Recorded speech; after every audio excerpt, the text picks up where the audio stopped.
Hello दोस्तों, welcome to my YouTube channel DS maths classes में आप सभी लोगों का स्वागत है। तो स्टार्ट करते हैं आज की क्लास। तो आज की क्लास में अपन क्या समझेंगे, विभाज्यता का नियम। ठीक है, तो विभाज्यता का नियम होता क्या है, अब आपके मन में ये आएगा। ठीक है, देखो विभाज्यता का नियम होता क्या है, क्या होती है ये चीज, ये आपके मन में पहले ये प्रश्न आ रहा है। ठीक है, देखो विभाज्यता का नियम वो होता है, मतलब अपन को कोई भी संख्या दे दी तो अगर अपन को क्या विभाज्यता के नियम पता होंगे ना, तो अपन इस संख्या में बता सकते हैं कि इस संख्या में किसका भाग जाएगा, 2 का जाएगा, 3 का जाएगा, 4 का जाएगा, 5 का जाएगा, 6 का जाएगा, 7 का जाएगा, 8 का। मतलब कोई भी संख्या का अपन बता सकते हैं। ठीक है, अपन को क्या विभाज्यता के नियम याद है या पता है कि क्या क्या होते हैं, तो अपन क्या आराम से बता सकते हैं कि इस संख्या में किसका भाग जाने वाला है। ठीक है, जो अपन के विभाज्यता के नियम को समझते हैं। ठीक है, तो आ जाओ फिर अपन समझते हैं भाई नियम को। देखो सबसे पहले अपन क्या समझेंगे, दो से विभाज्यता। ठीक है, तो फिर आ जाओ अपन समझते हैं। ठीक है, देखो यदि दी गई संख्या का अंतिम अंक या इकाई अंक शून्य या सम हो, देखो ये शून्य और सम हटा दो, सिर्फ अपन देखो शून्य और सम हटा दो। ठीक है, देखो दी गई संख्या का अंतिम अंक या इकाई अंक क्या हो, देखो दी गई संख्या का अंतिम अंक और इकाई अंक शून्य, 2, 4, 6, 8 ये हो, तो वो संख्या क्या हो जाएगी आपके, देखो दो से क्या पूरी पूरी विभाजित हो जाएगी। वो संख्या क्या हो जाएगी आपके, दो से क्या पूरी पूरी विभाजित हो जाएगी। देखो अपन को क्या ध्यान रखना है, किसी भी संख्या का अंतिम अंक 0, 2, 4, 6, 8 ये हो, तो वो संख्या क्या हो जाएगी आपके, देखो दो से क्या पूरी पूरी विभाजित हो जाएगी। ठीक है, वो संख्या क्या हो जाएगी आपके, देखो दो से क्या पूरी पूरी विभाजित हो जाएगी। ठीक है, देखो मोटी मोटी बातों में आपको ये कहना चाहता हूँ कि आपके कोई भी संख्या का अंतिम अंक 0, 2, 4, 6, 8 ये हो, तो वो संख्या क्या हो जाएगी, दो से क्या पूरी पूरी विभाजित हो जाएगी। ठीक है, तो अब अपन क्या एक एग्जांपल लेते हैं। ठीक है, जैसे कि मैं यहाँ पे एग्जांपल ले रहा हूँ, क्या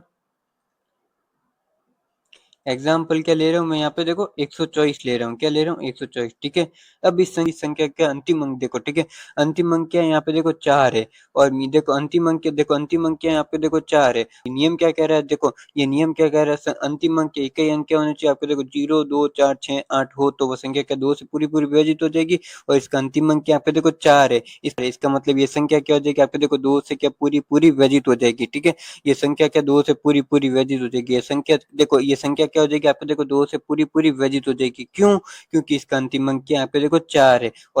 और मैंने क्या कहा था, जिसका अंतिम अंक या इकाई अंक क्या हो आपके 0, 2, 4, 6, 8 हो, वो संख्या क्या हो जाएगी आपके, दो से क्या पूरी पूरी विभाजित हो जाएगी। ठीक है, जैसे कि अपन एक और एग्जाम्पल ले रहे हैं, जैसे कि 1200 ले रहे हैं। ठीक है, 1200 मैंने एग्जाम्पल ले लिया। ठीक है, देखो इसका अंतिम अंक क्या आपके, देखो 0 है। इसका मतलब ये संख्या क्या 1200 क्या दो से क्या पूरी पूरी विभाजित है। जैसे कि अपन ले रहे हैं 128 ले रहे हैं। ठीक है, देखो देखो इसका अंतिम अंक क्या आपके, देखो 8 है। इसका मतलब 128 भी क्या दो से क्या पूरी पूरी विभाजित है। अब ये बताना। ठीक है, जैसे कि 355 ले रहे हैं, ये क्या दो से 300, देखो 355 क्या दो से पूरी पूरी विभाजित है, क्या नहीं है, क्योंकि इसका अंतिम अंक देखो 5 है। और मैंने क्या कहा, अंतिम अंक सिर्फ क्या होना चाहिए, 0, 2, 4, 6, 8 यही होना चाहिए। अगर आपके यही है तो ये आपके क्या दो से विभाजित है। अदर है तो वह क्या दो से विभाजित नहीं होगी। देखो अदर अंक होगा तो वह क्या हो जाएगा आपके दो से विभाजित नहीं होगी। ठीक है, तो इसका मतलब 355 क्या दो से विभाजित नहीं है। सॉरी बॉस, आप क्या दो से विभाजित नहीं हो। ठीक है, मैं एक बार वापस आपको बता देता हूँ दो से विभाज्यता का नियम क्या होता है। देखो दो से विभाज्यता का नियम ये होता है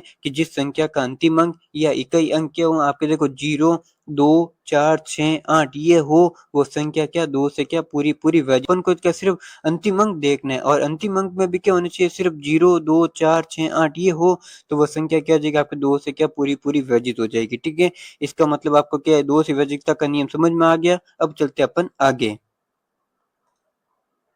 देखो तीन से विभाजकता। ठीक है, देखो तीन से विभाजकता का नियम क्या कहता है, यदि दी गई संख्या के सभी अंकों का योग 3 से विभाजित हो, तो वो संख्या भी क्या हो जाएगी आपको, देखो 3 से विभाजित हो जाएगी। ठीक है, मतलब ये यहाँ पे क्या लिखा हुआ है, ये यहाँ पे ये लिखा हुआ है कि आपका जो भी संख्या हो उस संख्या के क्या करना है आपको, देखो अंकों का योग करना है। और अंकों का योग करने के बाद आपके देखो जो भी आंसर आएगा, वो आंसर में क्या देखो 3 का क्या पूरा पूरा भाग जाना चाहिए, या क्या 3 के पहाड़े मानना चाहिए। अगर वो आता है तो वो संख्या क्या हो जाएगी आपके, देखो 3 से क्या पूरी पूरी विभाजित हो जाएगी। वो संख्या क्या हो जाएगी आपके, देखो 3 से क्या पूरी पूरी विभाजित हो जाएगी। ठीक है, तो अपन एक एग्जांपल के माध्यम से समझते हैं। ठीक है, जैसे कि मैं एक एग्जांपल ले रहा हूँ, 351 ले रहा हूँ। ठीक है, तो 51 में क्या करना है आपको, क्या करना है अंकों का योग करना है। और अंकों का योग करने के बाद आपको जो भी आंसर आएगा, वो आंसर देखो 3 से क्या होना चाहिए आपको, देखो पूरा पूरा भाग जाना चाहिए, या 3 के पहाड़ में मानना चाहिए। अगर वो आता है तो वो मतलब क्या 351 क्या 3 से क्या पूरी तरह से विभाजित है। ठीक है, तो फिर आज अपन चेक करते हैं। देखो 3 + 5 + ये कितना होता है आपका, देखो 9 होता है, ठीक है। देखो 9, ये 9 क्या 3 के पहाड़े में आता है, इसका मतलब 351 क्या आ जाएगी आपका, देखो 3 से क्या पूरी पूरी विभाजित है, 351 क्या आ जाएगा आपका, देखो 3 से क्या पूरी पूरी विभाजित है, ठीक है। ये नियम यही कह रहा है आपको जो भी संख्या दी हुई है उस संख्या के क्या करना है, आपको अंकों का योग करना है, और अंकों का योग करने के बाद आपका जो भी आंसर आएगा वो आंसर क्या 3 के पहाड़े में या 3 का क्या पूरा पूरा भाग जाता है, तो ही वो संख्या क्या हो जाएगी आपको 3 से विभाजित हो जाएगी, तो ही वो संख्या क्या हो जाएगी आपको, देखो 3 से विभाजित हो जाएगी। देखो एक और एग्जांपल ले रहा हूँ, ठीक है। जैसे कि मैं यहाँ पर एग्जांपल ले रहा हूँ, ये एग्जांपल ले रहा हूँ, ठीक है। तो इसके अंकों का योग करते हैं, ठीक है। देखो 1 + 5 + 8 कितने होते हैं आपको, देखो देखो इसका अंकों का योग करते हैं, आपका आंसर क्या रहा है आपका 14, और 14 में क्या 3 का पूरा पूरा भाग जा रहा है, 3 के पहाड़े मारा है, नहीं 14 क्या 3, देखो 14 में क्या ना तो 3 का पूरा पूरा भाग जा रहा है, ना ही क्या 3 के पहाड़े मारा है, इसका मतलब 158 नहीं है, वो 3 से क्या पूरी तरह से विभाजित नहीं है, 158 क्या है 3 से, देखो 158 क्या है वो 3 से क्या पूरी तरह से विभाजित नहीं है, ठीक है। इसका मतलब ये गलत है, मतलब 158 में 3 का क्या पूरा पूरा भाग नहीं जाएगा, ठीक है। 158 में क्या 3 का पूरा पूरा भाग नहीं जाएगा, ठीक है। मतलब अपन को सिर्फ एक ही चीज ध्यान रखनी है, कुछ नहीं ध्यान रखना है, आपको क्या अंकों का योग करना है, अंकों का योग करने के बाद आपके जो भी आंसर आएगा उस आंसर का क्या, देखो जो भी आंसर आएगा वो आंसर क्या होना चाहिए आपको, देखो 3 के पहाड़ होने चाहिए, 3 का क्या पूरा पूरा भाग देना चाहिए, तो ही वह संख्या क्या हो जाएगी आपको, देखो 3 से क्या हो जाएगी विभाजित हो जाएगी, ठीक है। इस प्रकार आपको देखो 3 से विभाजितता का नियम भी समझ में आ गया होगा। अब चलते अपन आगे, आगे ये नहीं लेंगे, अपन लेंगे ये वाला लेंगे, पहले 5 को समझ लेते हैं, ठीक है। देखो 5 से विभाज्यता, ठीक है। देखो 5 से विभाज्यता का नियम, देखो 5 से विभाज्यता का नियम क्या कहता है, यदि दी गई संख्या का अंतिम अंक क्या होना चाहिए आपके, देखो 0 और 5, देखो कितना सिंपल नियम है। अगर आपके दी गई संख्या का अंतिम अंक 0 या 5 दोनों में से कोई एक हो रहा है तो वह संख्या क्या हो जाएगी आपका, देखो 5 से विभाजित है। के नियम में अपन को कुछ नहीं ध्यान रखना है, अपन को क्या अंतिम अंक क्या देखना है 0 और 5, ये दिख जाए इसका मतलब ये संख्या क्या 5 से विभाजित है, ये संख्या क्या आपके देखो 5 से विभाजित है, ठीक है। ये संख्या क्या आपके देखो 5 विभाजित है। देखो मोटी-मोटी बातों में आपको ये कहना चाहता हूँ कि अगर आपको क्या अंतिम अंक क्या दिख जाए 0 और 5 दिख जाए, इसका मतलब ये संख्या क्या 5 से क्या पूरी तरह से विभाजित है, ठीक है। एक एग्जांपल के माध्यम से समझते हैं, जैसे कि मैं यहाँ पे एग्जांपल ले रहा हूँ। देखो मैंने क्या लिया है आपके, देखो एग्जांपल क्या लिया 500, ठीक है। इसका अंतिम अंक देखो, इसका अंतिम अंक क्या आपके 0 है, तो इसका मतलब ये क्या 500 क्या 5 से क्या पूरी तरह से विभाजित है, ठीक है। और जैसे कि मैं एक और एग्जांपल ले रहा हूँ, जैसे मैं यहाँ पे ले रहा हूँ 324 ले रहा हूँ, ठीक है। 324, ठीक है। देखो 324 क्या 5 से विभाजित है, तो देखो 324 क्या 5 से विभाजित है, तो आज फिर अपन चेक करते हैं। देखो देखो इसका अंतिम अंक, देखो इसका अंतिम अंक क्या आपको देखो 4 है, और यहाँ पे क्या कहा सिर्फ 0 और 5 ही होना चाहिए और उससे ज्यादा कोई नहीं होना चाहिए, ठीक है। तो इसका देखो इसका अंतिम अंक क्या आपका 4 है, इसका मतलब ये क्या 324 क्या 5 से पूरी तरह से विभाजित नहीं है, क्योंकि अपन को क्या आना चाहिए अंतिम अंक 0 और 5 ही आना चाहिए, और यहाँ पे तो क्या दिया हुआ है आपको देखो 4 है, इसका मतलब ये सही 324 क्या आ जाएगी आपके देखो 5 से पूरी तरह से विभाजित नहीं है, ठीक है। क्या आपके, ठीक है। तो एक और एग्जांपल ले रहा हूँ, जैसे कि मैं एग्जांपल ले रहा हूँ यहाँ पे देखो 525 ले रहा हूँ। अब बताओ ये 525 5 से विभाजित है या नहीं है, ठीक है। तो फिर आज अपन चेक करते हैं। देखो इसका अंतिम अंक, देखो इसका अंतिम अंक क्या आपका देखो 5 है, इसका मतलब ये 525 क्या आपके 5 से क्या पूरी तरह से विभाजित है, क्योंकि इसका अंतिम अंक क्या आपका देखो 5 है, 5 है, इसका मतलब 525 क्या 5 से क्या पूरी तरह से विभाजित है, ठीक है। 5 से क्या पूरी तरह से विभाजित है, ठीक है। अपन को तो कुछ नहीं ध्यान रखना, अपन को तो क्या एक ही चीज का ध्यान रखना है, क्या जिसका अंतिम अंक 5 और 0 हो वो संख्या क्या 5 से पूरी तरह से विभाजित है, ठीक है। और अब चलते हैं अपन आगे। देखो 6 से विभाज्यता, देखो 6 से विभाज्यता का नियम क्या कहता है, फिर आ जाओ अपन समझते हैं, ठीक है। देखो ये समझने के लिए मैं आपको क्या करा रहा हूँ, 6 के क्या कर रहा हूँ, आपको गुणनखंड करा रहा हूँ, ठीक है। देखो 6 के गुणनखंड क्या होते हैं आपके, देखो 2 इंटू क्या होते हैं आपके देखो 3 होते हैं। देखो 6 के गुणनखंड क्या होते हैं आपके 2 इंटू 3 होते हैं, ठीक है। इसका देखो 6 के गुणनखंड क्या होते हैं आपके 2 इंटू 3 होते हैं। मैंने ये गुणनखंड ये इसलिए करवाए हैं क्योंकि आपके जो संख्या 2 से और 3 से विभाजित होगी वही संख्या क्या हो जाएगी आपको देखो 6 से भी विभाजित होगी, वही संख्या क्या हो जाएगी आपको देखो 6 से भी विभाजित हो जाएगी, ठीक है। वही संख्या क्या हो जाएगी आपको देखो 6 से भी विभाजित हो जाएगी। एक बार वापस बता रहा हूँ, ठीक है। एक बार वापस बता रहा हूँ, जो संख्या आपके 2 से पूरी तरह से विभाजित है और 3 से भी पूरी तरह से विभाजित है, वही संख्या क्या हो जाएगी आपको देखो 6 से भी विभाजित हो जाएगी, ठीक है। एग्जाम्पल के माध्यम से समझाता हूँ, जैसे कि मैं यहाँ एग्जाम्पल ले रहा हूँ आपके देखो 216 ले रहा हूँ, क्या ले रहा हूँ 216, ठीक है। देखो सबसे पहले अपन 2 को देखते हैं, ठीक है। देखो इसका देखो 2 का, देखो 2 की वैधता का नियम क्या कहता है, जिसका अंतिम अंक क्या होना चाहिए आपके 0 2 4 6 8, ये हो, वो संख्या क्या हो जाएगी आपकी 2 से क्या पूरी तरह से विभाजित है, ठीक है? इसका अंतिम अंक क्या आपके देखो 6 है, इसका मतलब ये 216 क्या 2 से क्या पूरी तरह से विभाजित है। देखो इसका मतलब 2 का तो पक्का हो गया कि 2 क देखो इसका मतलब 2 का तो पक्का हो गया कि 216 क्या 2 से तो विभाजित है।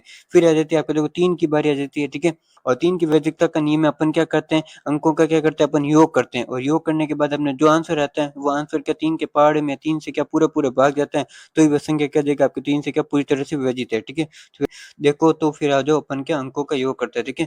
देखो 2 प्लस 1 प्लस क्या था आपका देखो 6 तो अंकों का योग करते हैं तो अपना आंसर क्या आ रहा है आपका देखो 9 आ रहा है। देखो अपना आंसर क्या है आपका देखो 9 आ रहा है। देखो 2 देखो इसका मतलब 9 क्या आपके देखो 3 के पहाड़ में आ रहा है। इसका मतलब ये क्या 216 भी क्या 3 से क्या पूरी तरह से विभाजित है और देखो विभाजित है इसका मतलब देखो 216 2 से भी विभाजित है और 3 से भी देखो 3 से भी विभाजित है। इसका मतलब ये 216 क्या आपके देखो 6 से भी क्या हो जाएगी आपके विभाजित हो जाएगी क्या? हो जाएगी आपको देखो 216 क्या हो जाएगी आपको देखो 6 से भी विभाजित हो जाएगी, ठीक है? तो मेरे कहने का मतलब यही है कि जो संख्या आपके 2 से और 3 से पूरी तरह से विभाजित है, वो संख्या क्या हो जाएगी आपके देखो 6 से भी क्या पूरी तरह से विभाजित होगी, ठीक है? अब चलते हैं अपन आगे।